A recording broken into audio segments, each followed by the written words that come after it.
I am Ferdinand Marcos, and I am the President of the Republic of the Philippines.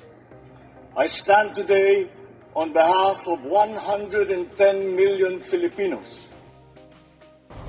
Hi everyone, hello universe, it's me again mga kababayan. Mayroon tayong updates, video. Shoutout sa mga Marcos loyally supporters, Filipino and OFW. Shoutout guys, May 7, 2026.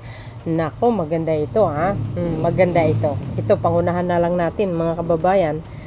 Sabi po din na 91.1 Pacman Radio Gensan OMGO. Sikat na radio guys, station. Pilipinas kabilang sa unang makikinabang sa $10 billion energy fund ng Japan. Wow. May 2 posibleng maging isa ang Pilipinas sa mga unang bansang makakatanggap ng pondo mula sa Japan na nagkakahalaga ng $10 billion, mahigit 500 billion. Laki naman ito guys, para palakasin ang supply ng enerhiya sa Southeast Asia. Wow, business as usual mga kababayan.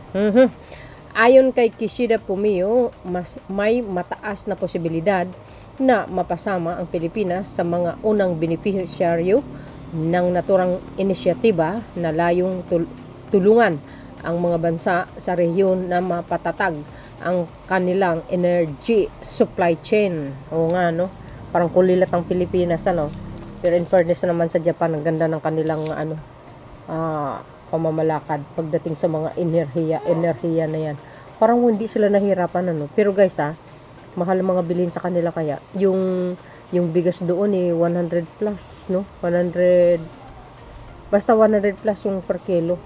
Lalo itong ewan ko lang sa ngayon, baka bumaba na. Basta mahal ang bigas sa kanila So, sabi dito, layunin ng programa na suportahan ng mga bansa sa mas maayos na pagkuha ng krudo at iba pang produktong petrolyo, lalo na sa gitna ng pandaigdigang hamon sa supply ng enerhiya o ENGOS. Ayan. Inansyon naman ni Takashi Sanai ang bagong balangkas na tinatawag na Partnership on Wide Energy and Resources Resilience Power Asia sa isang online meeting kasama ang mga leader ng Asia at mga katuwang ng Asia Zero Emission Community, which is ang ASEC.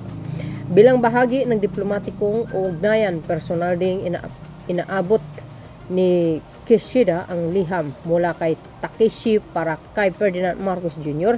na nagpapakita na patuloy na pagpapalakas ng kooperasyon ng Pilipinas at Japan sa larangan ng enerhiya. So, sa pinakamayaman na bansa ang Japan guys, At in fairness naman sa kanila, malaking naitulong din sa atin, lalo na po sa mga railways, highways, ayan, mga flood control. Nakita nyo ba guys yung flood control na ginagawa dyan sa Marikina? Under po ng JICA yan, JICA ng Japan. Kung maisa sa katuparan, inaasahang makakatulong ang naturang pundo upang mapatatag ang supply ng langis at enerhiya sa bansa at mabawasan ang epekto ng pagtaas ng presyo ng petrolyo sa mga Pilipino. Oo nga, sa ngayon. Pero gumagawa din ng gobyerno ng paraan kahit papano guys. So yun mga kababayan, ano po ang kapalagayan yun. So di ba magandang balitain? If ever ito naman, pag mangyari, isa sa mga makinabang ang Pilipinas, pag nangyari yan, mas maganda. Ayan, Pilipinas posibleng makatanggap ng 500 billion peso na tulong mula sa Japan. Wow, grabe. Ang laki niyan guys, 500 million. My gosh. So yan ang source natin, yung nung 91.1. Ayan. 91.9 Pacman's Radio Gensan. Sikat na radio station yan. So yun guys, ang aking pinaka-latest updates. Ito hindi pa naman nangyari, pero sabi dito nga posibleng maging isa ang Pilipinas sa mga unang bansang nakatanggap ng pondo mula sa Japan. Ako, marami pa tayong dapat iayusin o solusyonin. Ang problema ng bansa, isa na dyan yung kuryente natin, grabe, super duper. Siyempre sa ngayon, yung mga fuel, yung mga crudo, yung mga langis ba, mahal kasi. So, sana po mabigyan pa ng pagkakataon uli ang Pangulo, magiging Prime Minister, para malutas-lutas kahit papano, no, ang problema ng bansa na dekada na talagang walang nangyayari.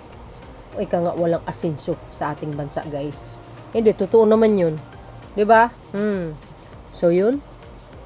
Kung ito'y totoo, good news yan, mga kababayan.